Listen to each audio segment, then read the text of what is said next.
cable TV. We have Spectrum, very expensive. And their bills are going up. They're laying off people and increasing their prices.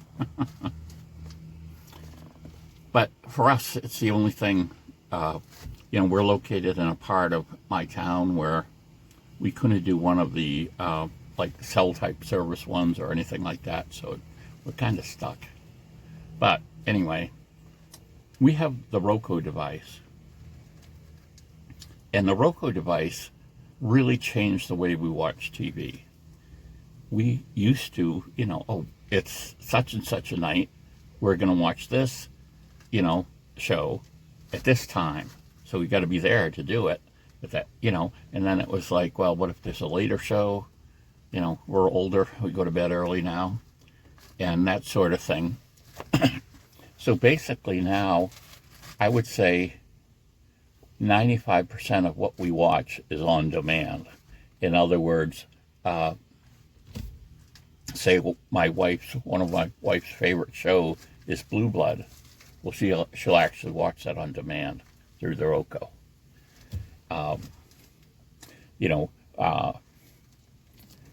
There's just all kinds of content on there, free content. One of them that's free now is they've got the series Murdoch. If you're not familiar with Murdoch, he's a detective in Toronto, and they've got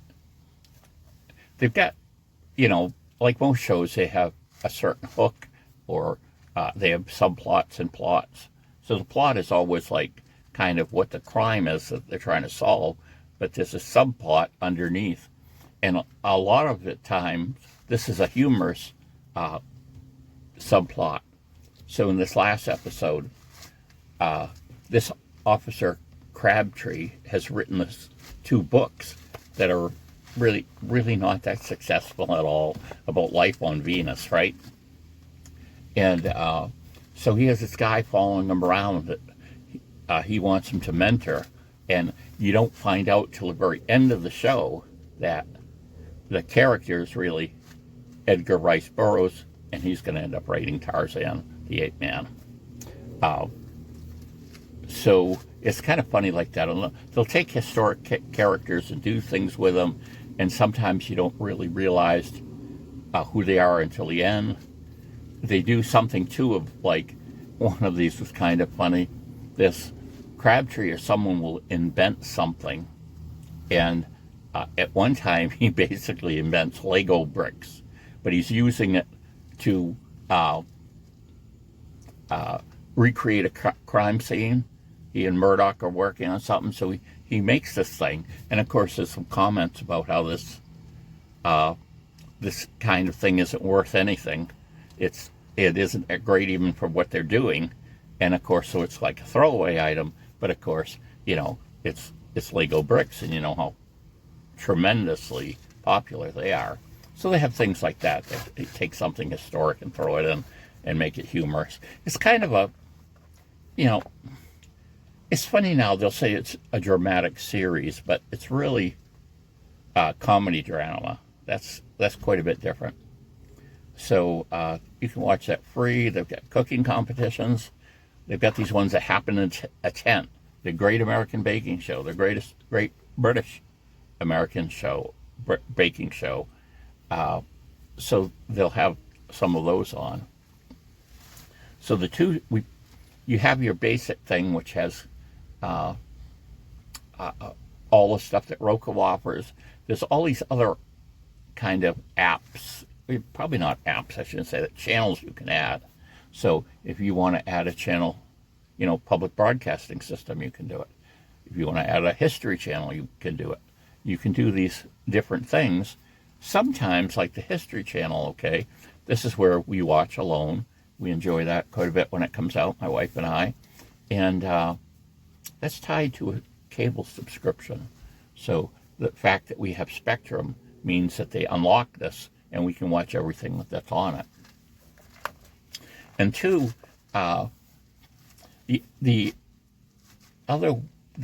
of the ones we've got the 2, the Hallmark Now movies, or something like that. I forget the exact name. There's two Hallmark shows, but this is the one that has all the mysteries on it. And that we've enjoyed quite a bit. Although we're getting near the end of seeing any of the content that we really want. They'll have this murder mystery, and if it's not that successful, I guess they'll only have 3 of them. But some of the other ones have quite a bit more, I assume, because the ratings were quite a bit higher. But it's kind of funny because, we're watching this. This was a couple of years ago, though. And all of a sudden, I'm like, what? I just realized this. The hero is always a woman. Instead of, you have the guy hero, then you get the tag-along girl, right, woman. And this show, the Hallmark shows are all different. You have you have the female star, and you have the tag-along man. So, and it's kind of neat because they do it in such a way. There's a trick to it. In other words, they want the strong female lead, but you can't do it at the expense of making this other character, the guy, which of course is probably going to have some romantic interest with this woman or something like that. So you can't make him appear effeminate or weak or whatever. So they do that quite well in that the female character is a star, but it kind of doesn't take away from the character that is always in the shows, that is you could say the male co-star or whatever. So it's done quite well. And they have tons of murder mysteries. They generally last an hour and a half, and they're just good. I mean, it's kind of like, too, I don't know, murder mysteries is like, and they're not gory or anything, but it's like the ultimate crime, killing someone, and the good guys always win. So you get this thing you're watching, you're trying to figure out who the character is that, who committed the crime, and then, like I say at the end, the good guys always win. So that's positive. In real life, over 50% of murders remain unsolved. So that's really a high number. So then another channel we like a lot is the Discovery Plus channel. And I would say that's the channel we've gotten the most use out of. Some channels we've had for just a short time, so we could watch certain series. Like when Death in Paradise comes back on one of the channels, we'll probably subscribe to that channel long enough to watch, I think there's 2 seasons we haven't seen yet, but that's a very formula show, too. Each episode is kind of the same format and everything, but, they switch out the main characters. The detective, he's only on the show for a year or 2, and different things. So even though it's got this formula, it seems to still work as an entertaining show. And so on Discovery Plus, we can see all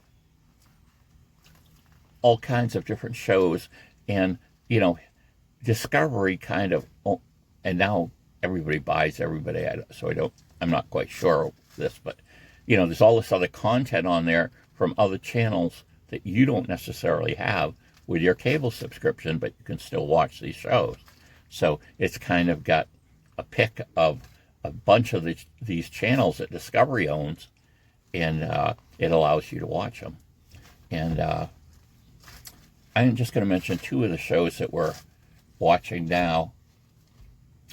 One of them is called Contraband, and this follows the border enforcement, immigration type people that are at the border, and there's a huge influx of traffic going, into the U.S., and, not quite as bad going back the other way. And so what is it about? It's about contraband. It's about finding drugs. It's about finding money. And it's about human trafficking. They haven't done a lot with the human trafficking, but they have some situations. One of the show where they basically you know, took the kid away from these people that claimed to be related to them, and they were going to go back. They had to go back to Mexico or whatever. But the girl supposedly had a grandmother or something in the U.S., and they were going to be contacting her to, get together with his child or whatever. So they don't have many true cases of that. But what they do have is these, amazing drug busts, and it's like a big game that drug cartels will get some vehicle and try to find a new space in it where they can put these drugs. And this one they did recently, they found like an empty bus is crossing, and they're like, I wonder what this empty bus is doing. So they have this humongous like X-ray type machine. So you drive into the X-ray machine, and they always blur the screen because they don't want people to see how well this thing does. But they look for anomalies. In other words, they kind of know what a truck's supposed to look like in this. But there'll be these blocks that are in certain places, and it's pretty clear that there's something there. And now sometimes the drugs are just a matter of to recover them, you pull off some panel in the car or truck inside, and there's a rope there, and you just pull it, and it pulls out all of them because they don't want to spend a lot of time. They want to get that out, send it back over, try to get more back in, and then other ones are extremely hard. They've done welding and all of this stuff, and they got to take it apart completely. Sometimes they'll have the drugs will be in the gas tank. One of the ones that was kind of interesting, and what do they usually look for? Something out of place. And it's funny because you would think with all the money that these cartels have, that they would do a better job. But, they're looking, and they're showing you they're looking in the car, and the battery, there's something wrong about the battery. It's like, this battery looks odd. So they pull the little caps out that, normally you're going to see a liquid in there, the sulfuric acid type mix that, you need to have the battery work, and there isn't anything there. There's something there, but there's no liquid. So, they take the battery and basically tear it apart, and sure enough, the bottom, I'll say, 3/4 of the battery is containers of drugs, and what they have on the top is enough of a battery so that the vehicle can start up each time. In other words, it's not the full battery, it's a partial one without liquid. So, and evidently this is a ploy that they've seen a lot of times. So, like I say, they can kind of visually see that there's something wrong with this battery. A lot of times, too, they're looking, and there'll be this greasy handprint somewhere, which, like, how did that get there? Well, it got there because someone had torn something apart and touched the thing and left this print there. And so a lot of times it's just really sloppiness that helps them catch them. They'll look for things like a bolt, a clean bolt. In other words, you got this old truck, some sort, or, and you drive in it across the border, and they look underneath, and there's these 8 brand new bolts on part of the car, the undercarriage of this truck. And it's like, that's like a red flag. They take the 8 bolts out, and sure enough, there's packages of drugs there. Now, they do this X-ray machine is a big deal that they use. The idea of the inspectors looking for anomalies just with the car, the way things look. But also the first contact is with the individual, and basically how nervous they are. In other words, if they start talking to someone, why are you coming into the U.S. and this, and if there's hemming and hawing, or they actually make mistakes in recounting their story, they end up going to the secondary inspection. And at least the ones on the show, they're showing you usually there's a significant amount of drugs in the vehicle. Now, some other times, they've thought all of this, and the person, is waiting while they, tear apart the car and all this other stuff, and they find nothing. And, usually, at least the people they show, they're like, oh, don't worry, you guys, you're doing a good job, blah, blah, blah, and they go off. But sometimes they're pretty sure that the person has been smuggling. The other tool, which I think is great, is the drug dog. And these animals they can be trained, of course, to smell the different drugs, but they can be trained to smell money, cash. So in other words, there's a law that says you can't, you can't bring $10,000 over the border without doing some special paperwork and declaring it. So sure enough, this drug dog will sit somewhere, and they open up some container, and there's tons of cash there. And because you figure these drugs are being sold, the money has to get back to the cartel for those drugs. Otherwise, they're not making profit. And so these drug dogs are just amazing. They need a lot more of those. They need to take, this thing about Biden and the 80,000 IRS agents.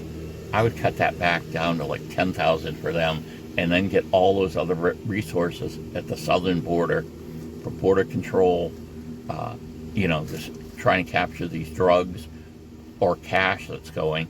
And two, a lot of times what's happening too is they'll go over, the drugs, get dropped off to someone. They've even got numbers on them, tracking numbers, so the cartel can tell who they go to. And but what will come back is cash or guns. It's very difficult, evidently, to get guns in Mexico, but they just smuggle them back up from the U.S. back into Mexico. And these cartels are really, really violent. And one of the crossing towns is that town that's right on the other side of the border or city sometimes that's a really highly infested area with the cartel. The cartel really controls everything. But the thing about this that's interesting is the concept, they'll show you making, these things, the last one we watched, the bus thing, I think they pulled out $2,400,000 worth of cocaine. And it's like, well, how much of that, what percentage of that that gets through? So, we know there's a huge amount of drugs on the street in the U.S. And the question is this just stuff that, this show was a minuscule amount that they've actually caught, and like 95% of the rest of it gets through? I don't know, or goes through other channels. But they never quite answer at that. So it's kind of like you can look at the show saying, wow, this is wonderful. Or they can look at the show saying, gee, it's practically nothing. This one guy they caught, he's been going into the U.S. and back, and he only spends 3 hours in one of the locations, which is suspicious. And he's been doing this. The records, he's been doing this for months. And this time he's flagged. They look through, and surely he's got contraband. And they basically say on the show that this guy probably has been doing it for months before he was caught. So I don't know. It's kind of interesting that might happen. And then one of the cooking competitions, we watch a lot of cooking competitions. There's one called Triple Threat with Bobby Flay. And so what we have is different scenario here. It's an hour-long show. There's a guest cook that comes in, and the idea is that cook is going to challenge each of the three people, the Triple Threat people, and they're going to have to, Bobby's going to give the ingredients, but they're going to have to compete against this guy, and whoever wins the total points gets $25,000. and there's a single judge they bring in for it, and I like it because it's not a show that's super time sensitive. In other words, they have longer to you know make their dish, and the ingredients they're working with aren't bizarre. Like it isn't like like the chop competitions or some of these other things where they'll give the people the most bizarre thing or combination that they can think of. They're more reasonable combinations, because in this show they want to see these the triple threat people, or the chef that's come in from the outside. They want to see them have a really good dish, really be able to express their talent rather than just being in a rush frenzy and hoping to get something on the plate. So we enjoy that too. But like I say, I think that's as far as something you pay, and I forget whether it's $5 or $6 or $7 you pay a month for the Discovery Channel. We've got a lot of use out of that. Now, the Hallmark Channel that we have, there's more than one Hallmark channels, but the one we have, I think we've gone through quite a few of the mystery movies. So, and for some reason they don't have. One of their earlier ones was about this woman who's in a big bookstore. She runs a bookstore, and there's this famous other actor who happens to be black, who's kind of in it with her. Well, he's ex-CIA and everything. So she gets embroiled in all these murder mysteries and solves them. But for some reason that one isn't on. But there are plenty of other good ones. So there we go. Roku free content. Discovery Plus, a lot of content that's good. Cooking shows, other type shows. We don't watch the forensic shows, and so, or what I want to say, kind of tinfoil hat shows like Ancient Aliens and Bigfoot and all these things. We don't watch them, but there's still a lot of stuff on this Discovery Plus app. So there we go. And like I say, it's changed the way we watch TV, because we can watch what we want to watch whenever we want to watch it. And one of the things we're watching now too on the Discovery Plus is Homestead Rescue, and that's really interesting watching them. The team of three, Marty, Rainey, and one of his sons and daughters, they go to a location and they try to help people that are struggling with their homestead situation, and some of them are completely clueless and don't know what to do, and some of the other ones have just had incredibly poor luck, and are missing some vital thing, like they don't have water and stuff like that. So we always have found that show interesting as well. Tell me what you think. Bye.